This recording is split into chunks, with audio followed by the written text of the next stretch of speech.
Magandang araw po sa ating lahat, no? Sa ating mga viewers, sa ating mga subscribers. Isang mapagpalang araw po sa inyong lahat, mga kalingap, mga kapatid, mga ka-danjoy, ayan, mga ka-idse, mga ka-jumkar. Ayan, palakpakan po muna natin guys ang ating mga supporters. Sa inyo po yan, mga kalingap, mga kapatid. Siyempre po, no, wag po nating kalimutan, no, higit sa lahat, no, siyempre, ang founder ng Kalingap na si Kuya Bal Santos Matubang, si Kalingap Rab, si Ate Edna. Guys, pakisupport po ang kanilang mga upload. Ang programa ni Kuya Bal, tumulong po tayo. Kung mayroon tayong pantulong, para po yan sa ating mga kababayan. Kumbaga ginagamit lang si Kuya Bal, no? Para ihatid ang tulong para sa ating mga kababayang nangangailangan. So ito na guys, no? Pag-usapan natin ngayon dito sa ating live, dito sa ating reaction, no? Itong may nag-post, no, may nagpadala sa akin ito at sabi ko, bakit nakalagay ang pangalan ko dito? Kung makita nyo sa thumbnail dyan, nakalagay dyan, no? Sangkay Loans, Bobby TV 143, Bal Santos Matubang, o mayroon pang sa baba, si Japina daw. Dito guys, basahin natin ha. Ayan, siguro kung mababasa nyo rin naman dyan. Ayan, shout out daw sa ganitong klaseng supporters ng Danjoy. Nangihingi ng pambigas para sa Kalingap at pambayad sa ospital ni Kalingap Dan. Una sa lahat, ito'y hindi totoo. Kung sino man ang nag-post nito, kunting prino-prino, madam, ma'am, prinong kunti. Hindi po nagsusulitit si Kalingap Dan at wala pong utos si Kalingap Dan na manghingi. Sa dami ng pera ni Kalingap Dan, hindi si Kalingap Dan kagaya sa iba na nanghihingi. Hindi po yung gagawin ni Kalingap Dan dahil matinong tao po yan, di ba? So dito guys, malinaw, no? Malinaw dito na sinasabi nanghihingi daw ang mga supporters para kay Kalingap Dan. Wala pong utos si Kalingap Dan sa ganyan. Ito'y isa lang ito sa paninira, no? Paninira ito. Di ko alam kung sino nag-post nito kasi ipinadala sa akin. Wala mang sinabi kung kanino. Pero ayan, no, may pangalan tayo diyan, no? Kung sino ka man, no? Chairwoman, baka sa'yo ito. Dandahan. Dandahan. Kasi ang isang Kalingap Dan, hindi po yan nanghihingi. At hindi po yan nanggagamit. No? Baka naman baka naman ginagamit nyo lang ang sitwasyon ni Kalingap Dan ngayon kasi na ospital, baka naman ginagawa nyo yan. Tapos ibibintang nyo sa Kalingap, ibibintang nyo sa supporters ng Danjoy. Hindi po yan gawain ng isang Danjoy supporters. Kaya ako guys nag-reaction nito kasi gusto kong linawin, wala pong utos, no? Si Kalingap Rab, si Kuya Bal, o kung sino pa man, no? Si Kalingap Dan, especially wala siyang utos na ganyan. Nag-uuma po ang blessing ni Kalingap Dan eh.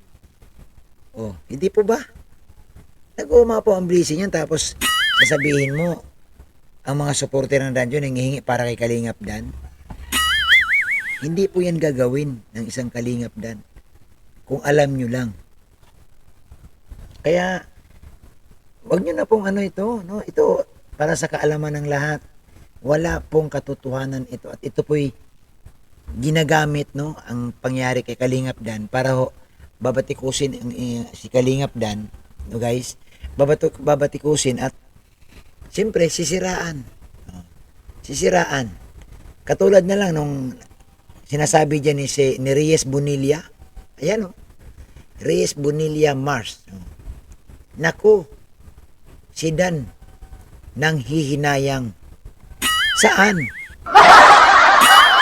Saan siya nanghihinayang? May dapat bang panghinangayan si Kalingap Dan? Hindi kaya natungtuwa si Kalingap Dan diyan sa sinasabi mo nanghihinayang? Anong panghinayang ni Kalingap Dan? Ngayon tingnan mo. Napakaswerte niya, mayroon siyang nag-aalagang isang nurse na si Joy Diwata. Yan ba 'yon? Ay mali, Siguro guys, ang tinutumbok nito, itong nanghinayang siya dati yung collab team ni Dan. Excuse me. Sa Sa tingin ko, alam nyo, Sir Reyes, kung makakausap nyo lang si Kalingap Dan, hindi siya nanghihinayang. Siya ay natutuwa at nakaalis sa dyan. Malaki po ang pasasalamat ni Kalingap Dan na natigil po. O ang sinasabi niyong nanghihinayang, hindi po totoo yung baka naman ikaw ang nanghihinayang na umalis si Kalingap Dan sa inyo. Ha? Baka ikaw ang nanghihinayang, hindi si Kalingap Dan. Tapos ginagamit nyo lang si Kalingap Dan.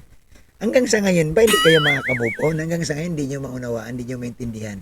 Hindi si Kalingap Dan nanghihinayang, bagkus pa nga.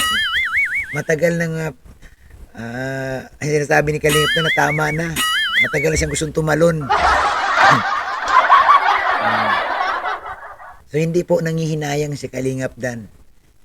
Kita nyo naman ngayon ang collab team ni Kalingap Dan. No? Nurse, maaruga, maasikaso. Oh, si Reyes, tingnan mo yung part 14. Panoorin mo kung paano ilagaan ni Joy si Kalingap Dan. Yung bang ano mo, yung bang manok mo, kaya ba yan? Siyempre hindi.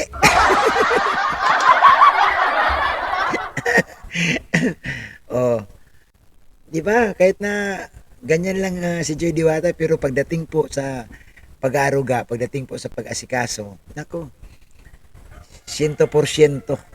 Na talagang masayang-masaya si Kalingap Dan. No? Kita mo ha, from school, hindi pa naghubad ng uniforme, pinuntahan para lang mahatiran ng pagkain, maasikaso, malaman ang kalagayan ni Kalingap Dan.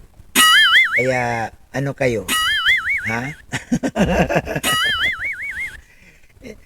Boss Reyes, umupo na sir.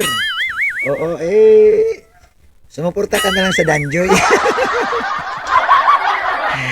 Ay, grabe. Ayan, so, mga kalingap, mga kapatid, huwag niyo pong suportahan ang mga ganitong komento.